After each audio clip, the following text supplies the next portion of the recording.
Buku Bahasa Indonesia, Cerdas-Cergas Berbahasa dan Bersastra Indonesia, kelas 11, tahun 2021.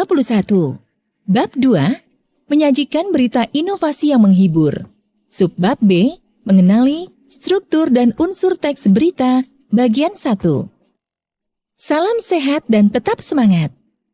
Teman-teman yang budiman, pada bagian ini, kalian akan mempelajari bagaimana mengenali struktur dan unsur teks berita.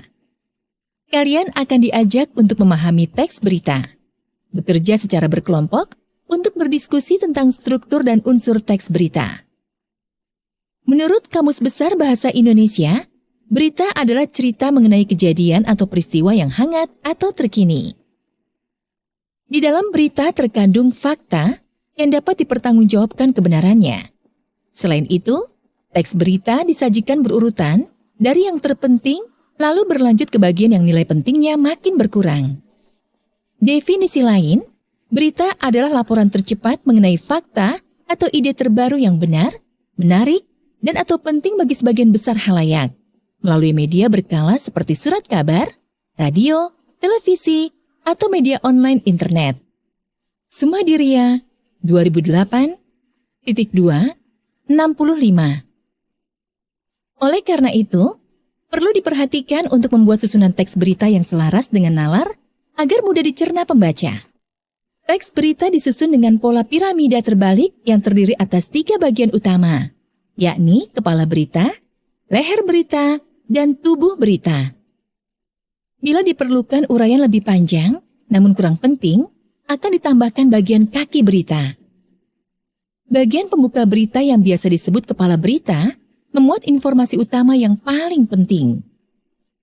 Teks berita pada bagian kepala berita mengandung jawaban atas pertanyaan dengan unsur adik simba, dalam kurung, apa, di mana, kapan, siapa, mengapa, bagaimana.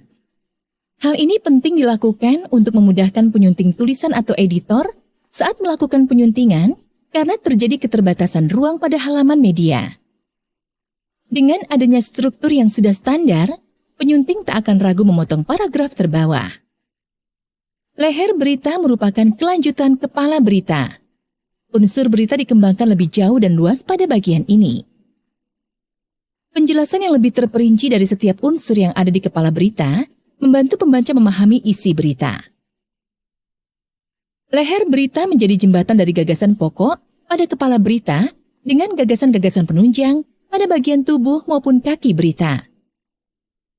Bagian ketiga disebut tubuh berita, yang menjabarkan lebih rinci gagasan yang terdapat pada bagian sebelumnya, yakni kepala dan leher berita. Adapun bagian berikutnya disebut kaki berita, karena memuat kesimpulan berita dan informasi yang tidak terlalu penting. Teman-teman yang baik, selanjutnya, mari kita lakukan kegiatan 1. Menyimak audio dari teks berita yang berjudul Pesawat Terbang Seharga 400 Miliar Rupiah, Buatan RI Makin Laris Manis. Simak dengan baik ya. Pesawat terbang seharga 400 miliar buatan RI makin laris manis. Produk pesawat terbang Indonesia makin diminati oleh banyak negara. Salah satunya adalah pesawat CN235 yang menjadi andalan dari PT Dirgantara Indonesia Persero, PT DI. Ada 2 tipe dari pesawat tersebut, yakni CN235-220 MPA dan CN235-220.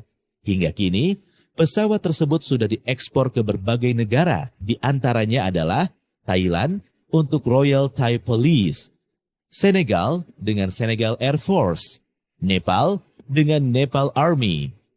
Khusus untuk tipe CN235-220, PT DI membuat 68 unit dari total 285 unit yang ada di dunia. Negara asing dengan pesanan paling banyak adalah Korea Selatan dengan 12 unit. Disusul Turki dengan 9 unit. Kemudian negara tetangga Malaysia juga tidak ketinggalan dengan membeli 8 unit. Uni Emirat Arab membeli 7 unit. Thailand sebanyak 3 unit, lalu ada Senegal dan Nepal masing-masing sebanyak 1 unit. Adapun proses pembuatan produksi yang saat ini berjalan adalah 2 unit, masing-masing 1 unit untuk Senegal Air Force serta TNI AL. Indonesia sejauh ini sudah menggunakan 31 unit pesawat ini. Untuk kebutuhan dalam negeri, selain untuk militer, pesawat tipe ini juga diproyeksikan untuk kebutuhan sipil. Diperkirakan ada 177 rute domestik yang berpotensi bisa menggunakan pesawat ini dengan mayoritas di kawasan Indonesia Timur, yakni sebanyak 132 unit. Kementerian Pertahanan memang menginstruksikan PT DI mengubah fokus pesawat CN-235 agar tak hanya dikembangkan untuk keperluan militer. Pesawat jenis ini bisa dikembangkan untuk angkutan komersil. Harus dikembangkan, ini pesawat CN-235 bisa digunakan untuk komersil. Arahnya ke sana, misal untuk penerbangan jarak pendek. Di kawasan timur misalnya, daerah wisata seperti Labuan Bajo. Kata Wakil Menteri Pertahanan, Wamenhan, Wahyu Sakti Trenggono dalam memberi arahan di Kemenhan, Rabu 22 Januari 2020. Direktur Utama Dirgantara Indonesia Elvin Guntoro mengungkapkan harga CN-235 yang dikirim ke Senegal dijual dengan harga 25 US dollars atau 380,5 miliar rupiah dan yang dijual ke Nepal lebih mahal yakni 30 juta US dollars atau sekitar 400 miliar rupiah karena konfigurasi berbeda. Berdasarkan data perakitan pesawat PT DI menunjukkan hasil positif. Untuk CN-235 pada 2012 hanya 3 unit, lalu 2019 sebanyak 4 unit, dan 2021 ada 6 unit. Untuk NC-212 pada 2012 sebanyak 3 unit, pada 2019 sebanyak 6 unit, dan 2021 sebanyak 6 unit. Dikutip dari pesawat terbang seharga 400 miliar buatan RI makin laris manis dengan perubahan news. Ferry Sandi, CNBC Indonesia, 13 Februari 2020 pada jam 14:11. Sumber cnbcindonesia.com. Nah, teman-teman, setelah kalian menyimak berita pesawat terbang seharga 400 miliar rupiah buatan RI makin laris manis tadi, untuk mengoptimalkan kegiatan ini, silakan minta bantuan guru untuk melihat teks 2 bab 2 halaman 39 sampai halaman 40 pada buku panduan dan lakukan beberapa langkah berikut. 1. Berilah tanda garis sejajar dengan pena di sebelah kiri dari bagian struktur kepala berita. 2. Berilah tanda kurung buka dengan pena di sebelah kiri dari bagian leher berita. 3. Berilah tanda garis bawah dengan pena pada kosakata yang perlu dicari artinya menggunakan Kamus Besar Bahasa Indonesia. Untuk kegiatan kedua, buatlah kelompok bersama 2-3 teman kalian untuk mendiskusikan jawaban bagi pertanyaan-pertanyaan berikut berdasarkan teks berita pesawat terbang seharga 400 miliar rupiah buatan RI makin laris manis. 1.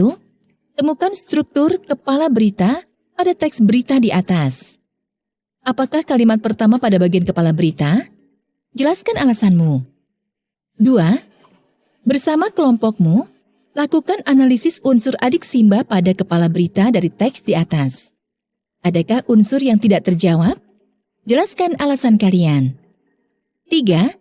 Temukan struktur leher berita pada teks berita yang telah kalian baca. Apakah gagasan pendukung yang diuraikan pada leher berita?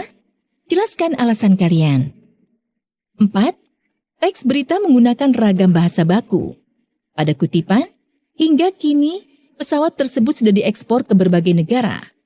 Thailand untuk Royal Thai Police, Senegal dengan Senegal Air Force, Nepal dengan Nepal Army. Apakah kata di antaranya merupakan kata baku? Jelaskan alasan kalian. 5. Pada judul berita, pesawat terbang seharga 400 miliar rupiah buatan RI makin laris manis. Apakah kata 400 miliar rupiah merupakan kata baku? Jelaskan alasan kalian. 6. Bagaimana pendapat kalian mengenai pengembangan pesawat CN-235 untuk angkutan komersial? 7. Tulislah sebuah teks berita berdasarkan berita pesawat terbang seharga 400 miliar rupiah buatan RI makin laris manis dengan ketentuan sebagai berikut. A. Judul mencerminkan gagasan kepala berita. Judul terdiri atas 7 hingga 10 kata. B. Teks berita ditulis dalam 3 hingga 4 paragraf. Setiap paragraf minimal terdiri atas 7 kalimat. Paragraf pertama sebagai kepala berita. Paragraf kedua dan ketiga sebagai leher, tubuh berita, dan paragraf terakhir sebagai kaki berita. C. Jumlah kata 100 hingga 200 kata. D. Kepala berita menjawab pertanyaan adik Simba.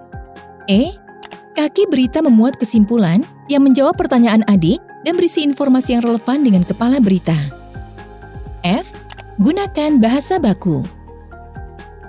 Teman-teman, untuk menyimak kegiatan 3 selanjutnya, silakan dengarkan buku audio bab 2 subbab B bagian 2 selanjutnya. Sampai jumpa!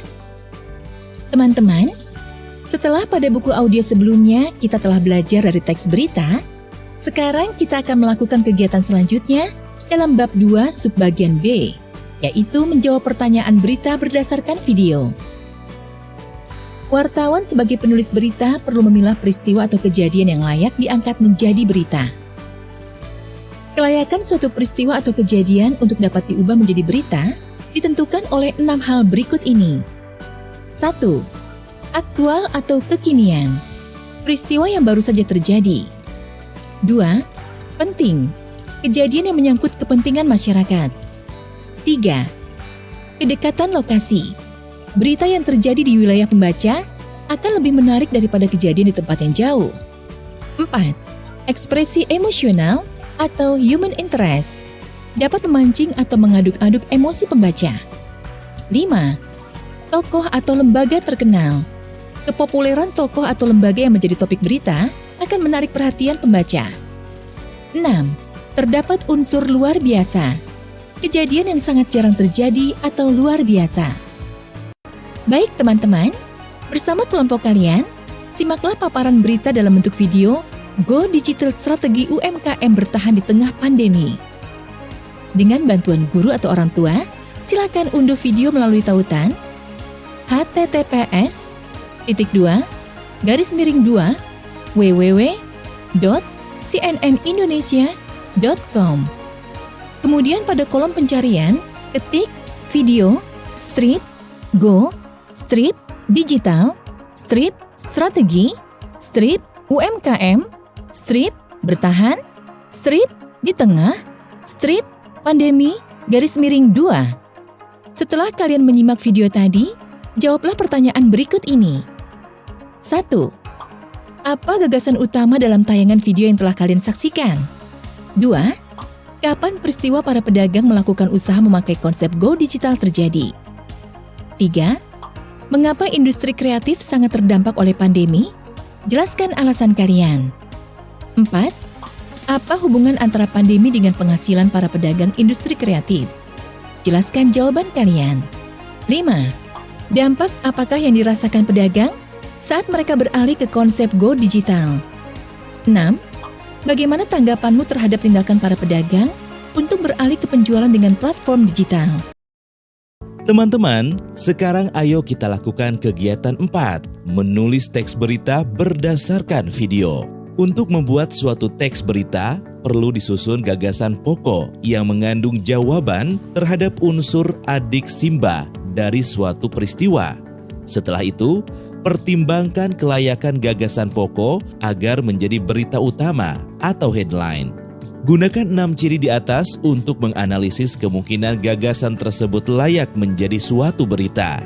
Berbekal informasi yang didapatkan melalui penelitian sesuai unsur adik Simba, apa, di mana, kapan, siapa, mengapa, dan bagaimana, susunlah sebuah teks berita yang sopan dan sesuai konteks dengan menggunakan unsur-unsur yang didapatkan dari berita TV atau video. Perhatikan syarat dan ketentuan teks berita berikut ini. 1. Tugas dikerjakan secara perorangan atau individual. 2. Teks berita ditulis dalam 5 paragraf. Setiap paragraf minimal terdiri atas 3 kalimat. Paragraf pertama merupakan kepala berita. Paragraf kedua sampai dengan keempat merupakan leher berita atau tubuh berita. Dan paragraf terakhir sebagai kaki berita. 3. Teks berita terdiri atas 100-300 kata. 4. Buatlah kerangka karangan terlebih dahulu sebelum kalian menuliskan teks berita itu. 5. Gunakan ejaan dan tanda baca yang baik. 6. Dengan bantuan orang tua atau guru, pilihlah tayangan video dari tautan https://www.cnnindonesia.com dengan pencarian A. Video, strip, go, strip, digital, strip, strategi, strip, UMKM, strip, bertahan, strip, di tengah, strip, pandemi. B. Robot, strip, tari, strip, karya, strip, mahasiswa, strip, ITS 10. Jangan lupa di lembar kertas bagian kiri atas ditulis hari dan tanggal, nama, kelas, tugas menulis teks berita, dan judul. Bisa dipahami ya teman-teman? Selanjutnya, kita lakukan kegiatan kelima, membaca teks berita. Dalam kegiatan ini, bacakanlah teks berita yang kalian buat di depan kelas. Gunakan suara dan intonasi yang tepat agar pembacaan teks berita terdengar dengan baik. Siswa lain akan menilai penyajian kalian dengan menggunakan rubrik berikut. Tulis hari dan tanggal, kemudian nama, kelas, dan jangan lupa sertakan judul menulis teks berita. Kemudian buatlah tabel yang berisi, kolom pertama berisi pernyataan. Kolom kedua, pernyataan sangat setuju dengan bobot nilai 5. Kolom ketiga, setuju dengan bobot nilai 4. Kolom keempat, cukup setuju dengan bobot nilai 3. Kolom kelima, kurang setuju dengan bobot nilai 2. Kolom keenam, tidak setuju dengan bobot nilai 1. Terakhir, kolom ketujuh untuk alasan dan bukti. Sebagai isi kolom pernyataan adalah sebagai berikut. 1. Menurut kami, teks berita telah mewakili tema yang ditentukan. 2. Menurut kami, informasi yang disampaikan oleh penulis dalam pembacaan berita sangat jelas. 3. Menurut kami, penulis telah menyertakan data pendukung berupa fakta yang meyakinkan. 4. Menurut kami, penulis telah memilih informasi yang kekinian. 5. Menurut kami, kelima paragraf yang dibacakan telah sopan dan telah sesuai konteks. 6. Menurut kami, penulis telah menggunakan bahasa yang sesuai ejaan dan tanda baca dengan teliti. 7. Tulisan telah baik dan tidak perlu ada perbaikan lebih lanjut. Selanjutnya hitung skor nilai yang diperoleh dengan menjumlahkan bobot nilai yang diisi oleh teman-teman kalian. Nilai 28 sampai 35 menunjukkan hasil yang sangat baik. Nilai 21 sampai 27,9 baik. Nilai 14 sampai 20,9 cukup baik. Nilai 7 sampai 13,9 kurang baik. Dan nilai 0 sampai 6,9 menunjukkan hasil tidak baik. Jangan lupa, tulislah kata-kata penyemangat untuk temanmu ya.